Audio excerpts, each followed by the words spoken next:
Did you have a goal of wanting to drop some body fat, also wanting to keep it off? There's a fair chance that might have been one of your goals. But sadly, there's also an 85% chance, whether you did or didn't reach that goal, that you will put all that body fat back on and probably more inside a very short period of time. And today, we're going to cover 15 of the possibly highest reasons why you didn't lose the body fat you wanted and what you need to fix to have better results.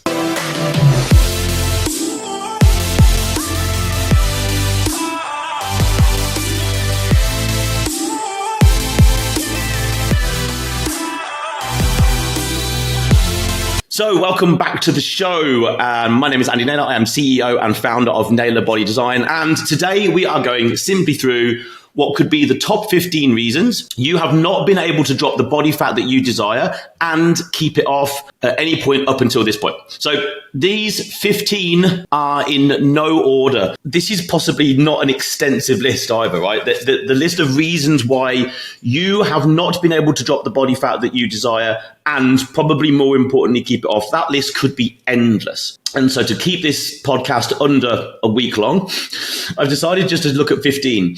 And these 15 are not in order. I thought of them in a particular order and then I shuffled them up to try and help you not necessarily pay attention to any one more than the other, because I don't know what your particular reasons may be. So I wanted to lay them out in a fashion that they'll just come in any old order. Let's just dive straight in. First of the 15 reasons, which is misinformation about nutrition.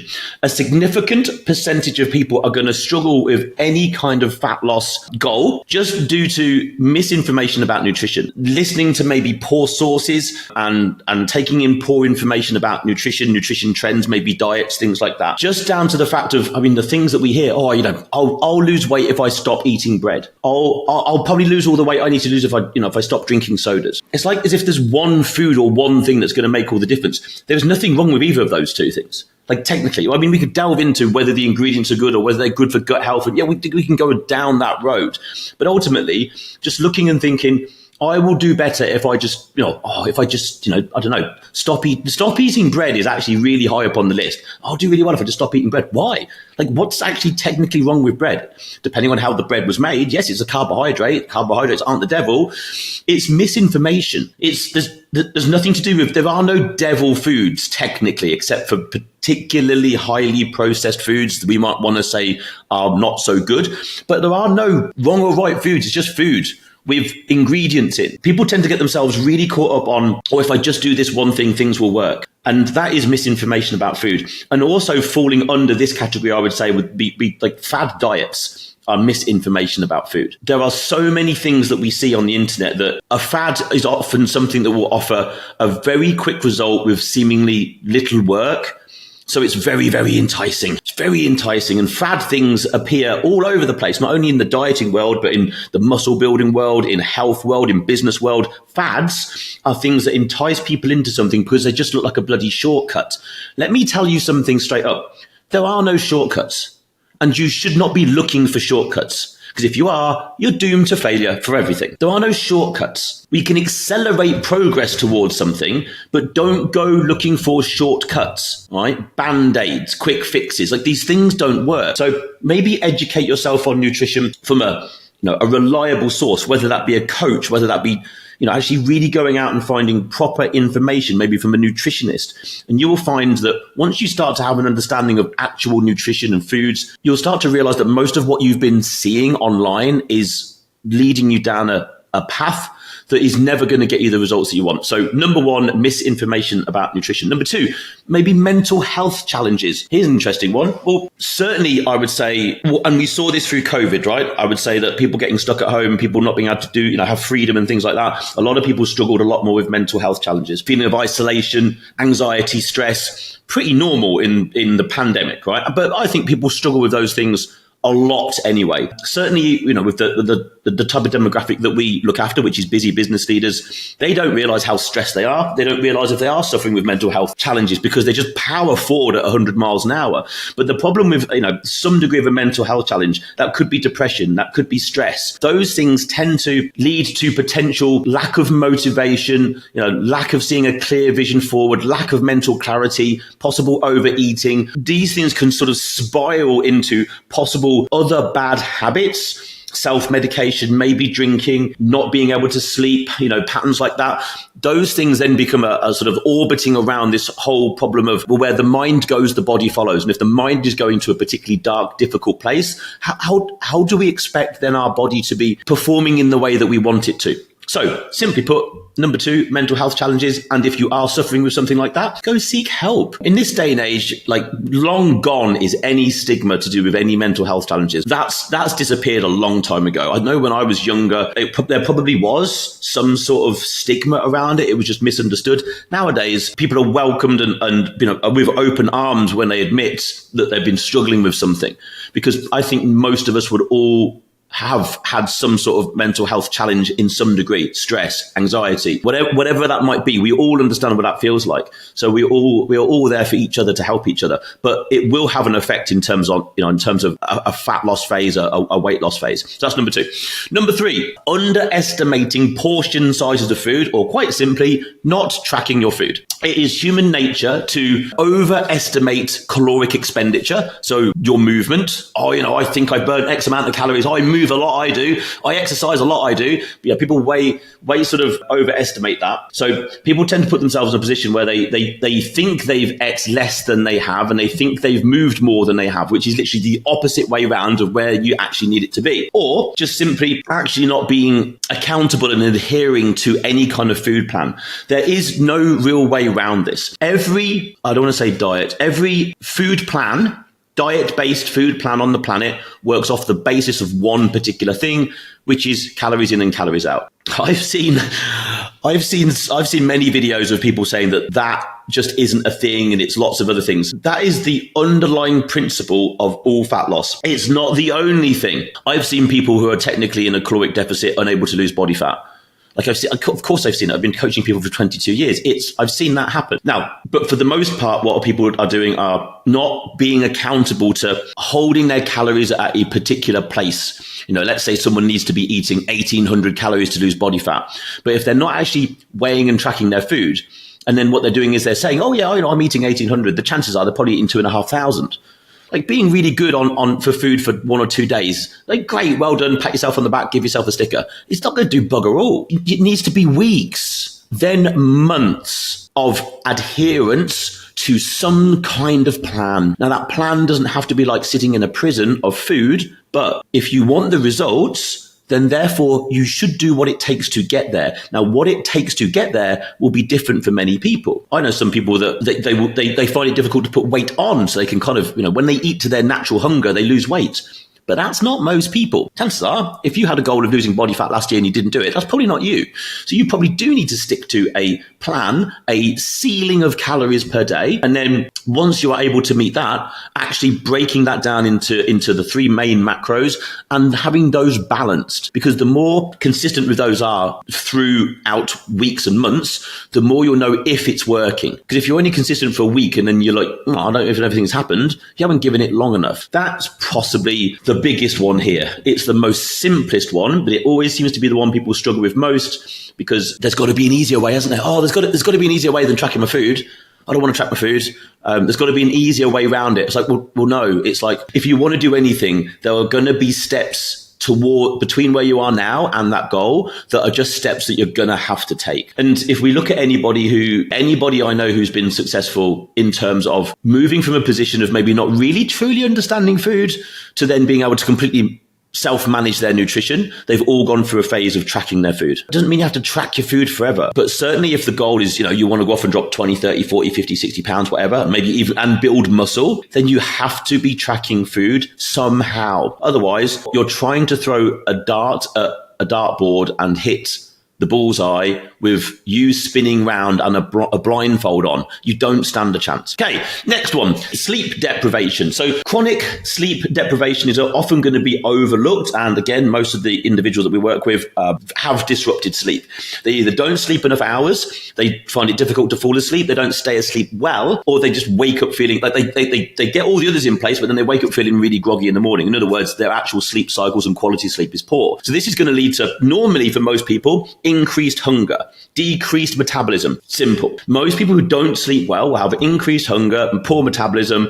They're going to feel groggy through the day. They're maybe going to then rely on things like caffeine more. There's a whole cascade of problems that comes from not having good sleep. Also, not having good sleep is going to mean not recovering from workouts. So if training is a part of your weight loss regime, which I'm going to guess it probably ought to be, then fundamentally recovering from that training so you can have another good day is only going to come from great sleep. So sleep is another massive bedrock. Just to underline how important sleep is, I put it number 3 on the list of things that are keeping you alive right now. Literally number 3. So number 1 is going to be oxygen. Number 2 is going to be water. Number 3 is going to be sleep. Pretty much in that order. Convince me otherwise. If I take oxygen away from you for 3 minutes, you're going to be in a little bit of trouble. I think water, about 3 days, you're going to be in a bit of trouble. And then sleep, 3 to 5 days, you're going to be in trouble. Food, you can go without. Like I've fasted for 7 days and not ate anything for 7 days. People have done, technically there was a study where a dude didn't eat for a year. He still lived. Sleep is really important. Don't put up with poor sleep. Work on it, improve it. Next, number 5, medication side effects. So this is something that I don't think I've had personal experience of, but certainly we've seen evidence of where someone is taking maybe a particular type of medication and it's just, they just seem to have piled weight on. So this is something, I am no doctor, I am no physician. This is not an area that I would say that I am an expert in. It's definitely something you want to understand if you are taking medication and it seems to be piling weight on you. Is it a medication that you need to take? Is there an alternative to that medication? It could also be not taking a medication when you probably ought to be, like thyroid medication. Maybe you have an underactive thyroid and could possibly do with a little bit of help there. And maybe that's been undiagnosed and maybe you're finding it difficult to lose weight because your metabolism is therefore not being optimized because of your thyroid. So medication works in both directions. One, it could be something that you're taking that is actually helping your body gain and store body fat for whatever technical reason, but then also it could be a medication that maybe you ought to be taking to help with something like thyroid.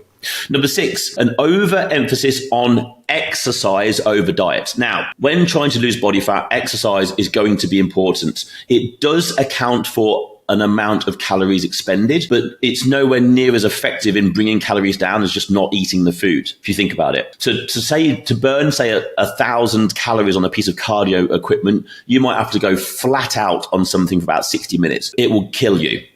And also, you'll struggle to do that daily. It's just going to wear you out. But to not eat 1,000 calories, well, that's a lot easier. Stop bloody eating, right? Just don't. It's so much easier to not eat 1,000 calories than it is to try and burn it off. Now, what I would say is, though, that strength and weight training should be an absolute given in a fat loss phase. Why? Because you'd probably want to retain the muscle that you've got, because muscle is calorically expensive. Your body has to use calories to keep muscle where it is.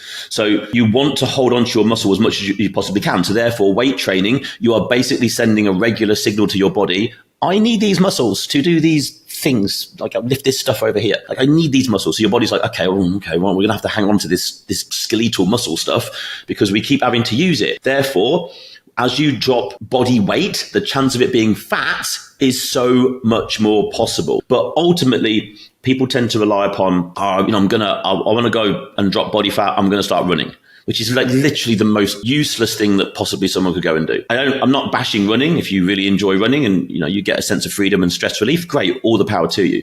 But if you're running because you think you're burning calories for dropping body fat, you're kind of wasting your time. I'm not saying it wouldn't have some degree of an effect, but my goodness, there are a big list of things in front of that could be used more wisely to get you a better result. So an overemphasis on exercise over actually just being calorically restricted. Plateau mismanagement. This is interesting. Generally, when people are on some sort of fat loss journey, they're going to hit a plateau, right? We all do. I was going really well for the first 3 weeks and then something stopped. What people tend to do at that point is change everything or just give up. Nothing works for me. I'm just going to go back to eating pizza and being a fat shit, right? People just give up. Or it's, Well, it's got to, like, I'm going to go from being a carnivore to keto. I'm going to go from keto to a smoothie diet. I'm going to go from a smoothie diet to vegan. It must be vegan. There's no logic in any of that whatsoever. All of those diets are basically fads anyway. People tend to jump from one fad to another. Oh, maybe I'll do better on a carrot stick diet. Just eat a selection of foods from the widest possible menu that you can, but bloody well control them. What I would suggest to you is when you hit a plateau, two things. One, just stay there for a little while. Because actual fat loss doesn't just happen in a linear fashion. It's like a whoosh and then a stall, a whoosh and then a stall. And that's just part of the fat loss process. Sometimes it will just seem to be ticking away quite easily, which is normally what happens at the beginning because you're dropping probably excess water, gut contents, yes, a bit of body fat. And then suddenly everything seems to slow down. And what people tend to do is then, this is no longer working for me. I'm going to do something else. When actual fact, it's working just fine. You just need to be more bloody patient, don't you? Okay.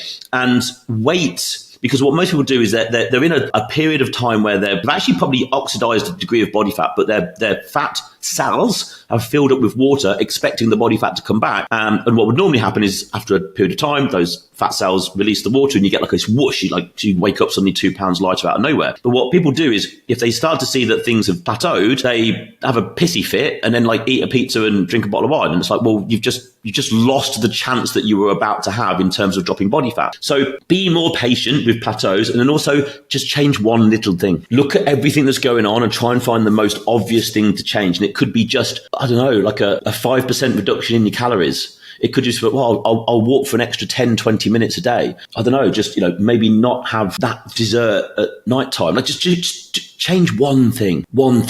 Be way more measured in your response to a plateau. You'll get better results. Alphas. I interrupt this show with a simple message.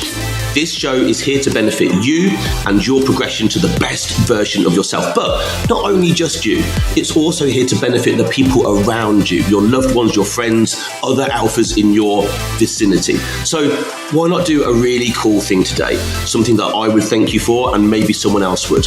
Share this podcast with at least one other alpha out there who you know would benefit from it. Why not share the information, share the ability for someone else to grow? I'm sure they would thank you. I 100% would absolutely thank you. This podcast only grows by our listeners, our followers doing amazing things like giving us 5-star reviews, downloading podcasts, subscribing, and then of course sharing it with other people. I thank you from the bottom of my heart. Share it with one person and of course drop us a 5-star review, download the podcast and of course subscribe. And now back to the show. Number 8, social eating pressure. Also, maybe kind of drinking, I might pop into this. So social scenarios. I mean, look, let's be honest. Everybody comes to us and says, but I love food. Like, I don't know many humans that don't love food. When we celebrate, we eat. When we commiserate, when we eat. When we socialize, what we eat.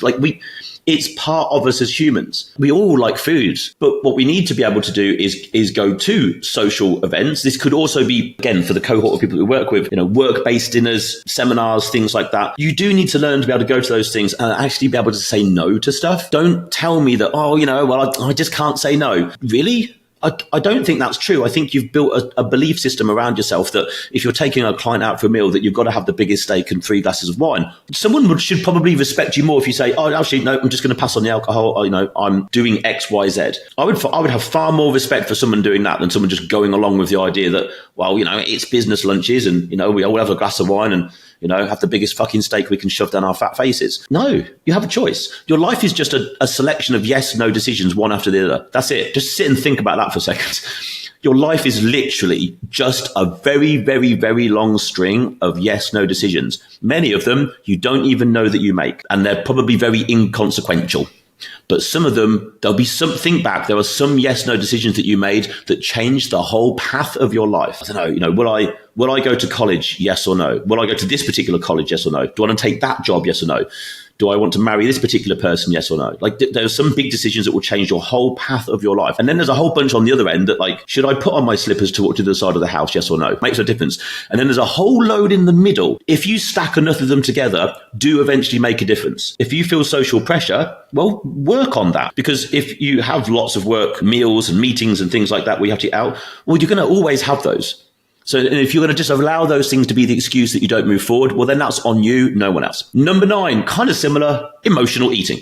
So emotional eating is often a response to stress or just emotional situations, can lead to significant weight gain for a lot of people. Most people, when they have gained significant weight over a short period of time, it will normally be down to a degree of emotional eating, something big happening. A lot of people, when they actually appear to us as a client, quite often, will say, yeah, I put on 40, 50 pounds pretty quickly. And then we're like, well, why did that happen?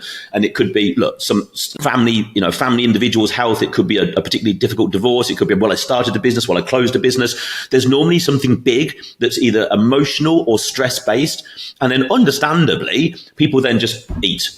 Because eating generally makes us feel good, and it is a degree of self-medication in a way, because eating is releasing hormones and it's making us feel good if it's food that we particularly like, but it is emotional eating. We need to be a little bit more stoic, and again, it's just yes, no decisions. Number 10, lack of a personalized approach. So there's two ends to this spectrum. Some people think that they need a completely different food plan and training plan to every other human on the planet.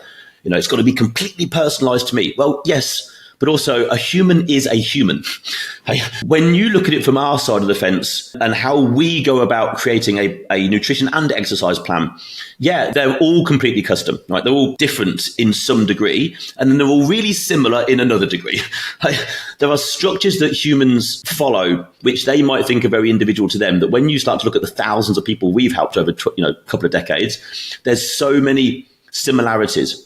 So when it comes to food, the approach, of course, needs to be personalized in just the sense that the right diet or framework of eating to be on is the one that you can stick to. So something just needs to be personalized to the point where you can see yourself sticking to it. You've got to be able to look at a plan and go, yeah, I could eat like this, not maybe all those foods exactly, but I could eat like this forever. That's then therefore not a diet, which is exactly what you ought to be looking for, because dropping the next 30, 40 pounds of weight that you might want to drop, that's not the goal, by the way. That's half the goal, because the true goal should be drop the unwanted weight and then never have to do it ever again, which is kind of like our mission statement of my company, which is to be the last coaching company someone ever needs. We know we can get someone to their goal. Our goal is to keep them there, to make sure that they can sustain that. So therefore, the approach has to be personalized. Calories, macros, more so foods and meal timings. That's where most personalization needs for most people. An 1800 calorie diet is an 1800 calorie diet. Okay. The calories are the same. It will be made up of different food choices for different people. But again, there's only so many major foods that people tend to be able to eat in terms of X number of meats, X number of fishes, X number of carbohydrates, fats, and vegetables. Like, humans are eating very similar stuff. Let me tell you, the only time it starts to get really different if someone's eating more ethnically. So there's definitely ethnic style eating that would be slightly different. But when you sort of flatten the whole thing out, people are eating very, very similar to each other. But then it still within that needs to be personalized so that an individual can stick to it. So just going and getting, downloading a diet plan off a website and, hoping that's going to work for you is probably going to be a very poor approach. And also, when that particular plan that is personalized for you starts to not work, it's then having somebody who knows exactly what would be the next thing to change in place ready so that the plan remains personalized but evolves with you. Number 11, not staying in a prolonged caloric deficit. So this goes back to also not really tracking food. Technically speaking, although I've said something the opposite to this earlier, but technically speaking, if someone's not losing body fat, the first thing we would look at is, well, you're not in a deficit. That's the number one thing that we're going to go looking at. Are you really telling us the truth in terms of what you're eating? Are you really moving as much as you think you are? And maybe there's some underlying BMR, so basal metabolic rate issues that we're not aware of. But generally speaking, the number one reason people aren't losing body fat is because they're not in a caloric deficit. They think they're moving more than they are, and they think they're eating less than they are, and they're just not in a big enough deficit and not for long enough. Again, underlying laws. There's certain things that you can't get around. You can't be I would like to see someone be in a good caloric surplus and drop body fat. Like you're going to be a bit of a genetic freak for that to happen. For the rest of us, you need to be in a prolonged caloric deficit. And the only time you come out of that deficit will be for maybe a refeed or a diet break, whereby you need to give yourself psychological break from the diet, or maybe even a metabolic boost from coming out of the diet for a diet break. Otherwise, get in a caloric deficit and stay there. Number 12, poor hydration. Way overlooked. The 3 stages to fat loss, there are really just 3 stages to fat loss, which is 1, you need to get fat out of a cell. So you're born with X number of fat cells. I don't think that really changes across a person's life. You can only lose fat cells from, I think, two particular things. Liposuction is one, and I believe there might be a particular type of cancer that gets rid of fat cells. So neither of them are good choices. So you've got a number of fat cells. Those fat cells can go up in number. So if you get particularly porky and you start to really stretch, the fat cells get so full that they start to stretch, they kind of go dunk and they split in two. Well, then you're completely stuffed because now you're just getting more fat cells. So it's way more difficult to get lean because you're trying to get more cells leaner. Anyway, so stage one is you need to get the fat out of the cell. That's stage one. Stage two, you need to get it into the bloodstream and away from the cell so it doesn't just go straight back in. All right. Then number three, it needs to then go off to either to skeletal muscle or to your liver to be oxidized. That's kind of basically fat loss in a nutshell. So if anything that you think you're doing to drop body fat hasn't got something to do with those mechanics, you're kind of wasting your time. So what happens when the fat comes out of the fat cell is the fat cells fills back up with water. Like it just fills up, it just plumps back up with water for a degree of time, and then it will kind of go whoosh and allow the water to go. Well, if you're poorly hydrated, that part of the process is going to be hindered. Therefore, you are hindering the stage one element of fat loss, which is getting fat out of the cell. So suffice to say, really good hydration is going to be right at the top of things. Now, also, not only is it going to aid the actual stage one of fat loss, but also it's going to aid your physical output and ability. So therefore, your training will be better because you're better hydrated. Number 13, seeing the week as 5 days and 2. Okay, your body, really, it does not care whether it's Monday, Tuesday, Wednesday, Thursday, Friday, Saturday, Sunday. It doesn't care. It doesn't know for a start. Only you know. And we've created that working week.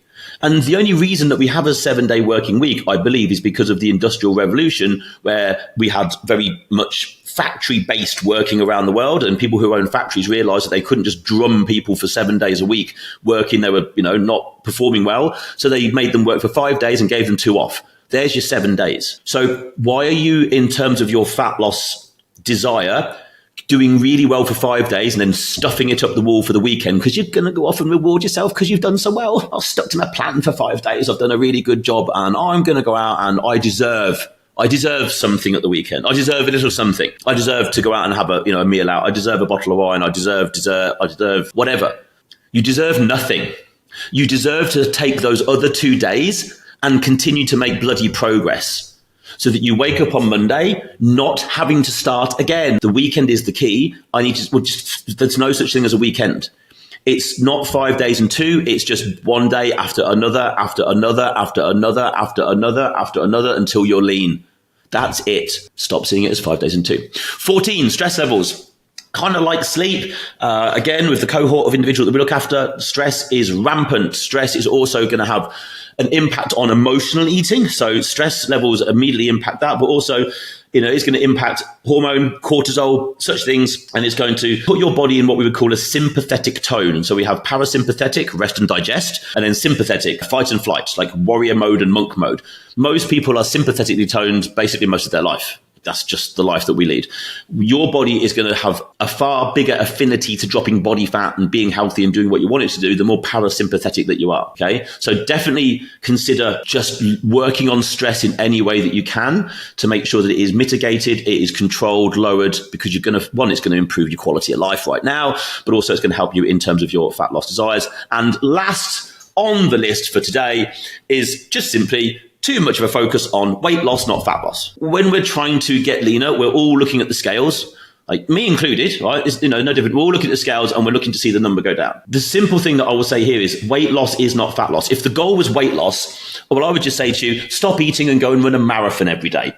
Oh my goodness, you're going to lose weight, but it's not going to be very successful long term, is it? Like that's straight away, I say that, you're like, that's not going to lead to a good outcome. No, you'd lose weight, because a lot of it would be muscle, because your body would just cannibalize that muscle off as quick as it possibly could. So I would always focus on actual fat loss, which is going to happen a damn sight slower than you would prefer it to. A pound a week regularly for the next X amount of months would see you to your goal and it would be sustainable. When someone comes to us, and we've had this recently where someone was wanting to lose 5 pounds a week, and we're like, you've got a bit to lose and you might do that for the first couple of weeks and then it will slow down.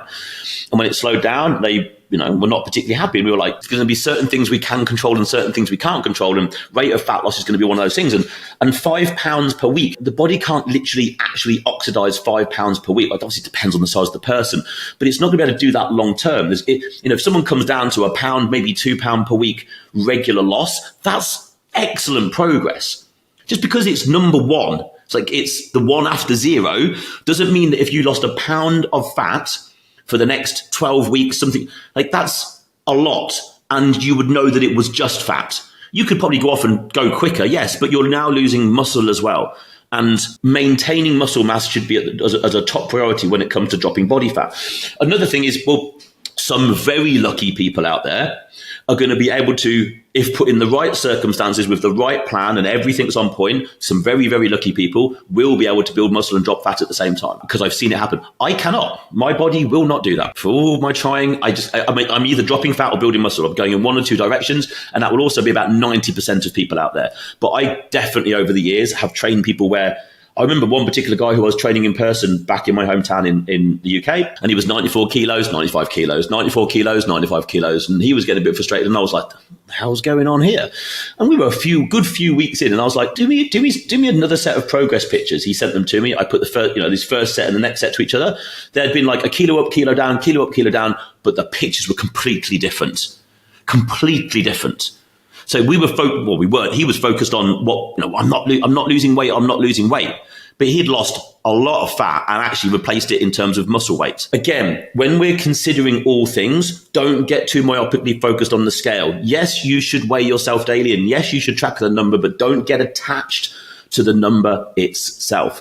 There we go. So there's just 15. There will, of course, be many other reasons that you could possibly think of. And if we sat here long enough, we could think of many other reasons as to why you've probably not dropped the body fat that you want to, and you've not been able to keep it off. But those were the ones that when I sat down and just had a quick think about it, came to my mind. And again, in no particular order, but if you're hearing some of those and you know full well you've been struggling with some of those, don't struggle, reach out. It doesn't have to be to us. It's when we're looking at helping someone drop body fat, all of those things we just inherently as coaches take into consideration. Someone will come in and they want a particular diet plan or a training plan. It's like we're considering all these other things because we know it's aligning all of them over a period of time that leads to the best success. So I hope that has helped. Thank you for coming along to the show, and I will see you in the next episode.